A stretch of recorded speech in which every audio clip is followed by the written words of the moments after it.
সব জল্পনা কল্পনার অবসান ঘটিয়ে মিয়ানমারের জাতীয় নির্বাচনের সময়সীমা ঘোষণা করেছেন দেশটির সামরিক জান্তা সরকারের প্রধান মিন অং হ্লেইং।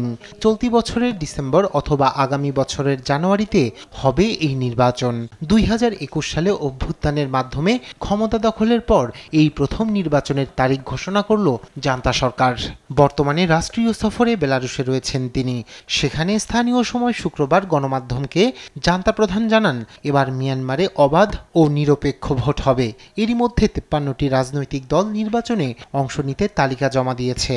বেলারুশের নির্বাচন পর্যবেক্ষক দলগুলোকেও সেই নির্বাচনে আমন্ত্রণ জানানো হয়েছে বলেও জানান তিনি। অভ্যুত্থানের মাধ্যমে ক্ষমতায় আসার পর থেকেই বারবার বহুদলীয় নির্বাচনের প্রতিশ্রুতি দিয়েছিলেন মিন অং হ্লেইং।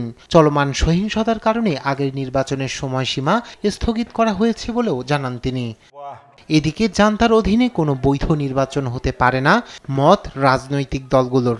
আর বিশ্লেষকরা বলছেন, নির্বাচনে সামরিক বাহিনী বিরোধী গোষ্ঠীগুলো এই নির্বাচনকে লক্ষ্যবস্তু বানাবে, ফলে দেশ জুড়ে আরও হানাহানি ঘটতে পারে। 6,300 জনের বেশি মানুষ নিহত ও 28,000-এর বেশি আটক হয়েছেন। আর জাতিসংঘের তথ্য অনুযায়ী মিয়ানমারের চলমান সংঘাতে বাড়িঘর ছেড়ে পালিয়ে যেতে বাধ্য হয়েছেন 35 লাখের বেশি মানুষ।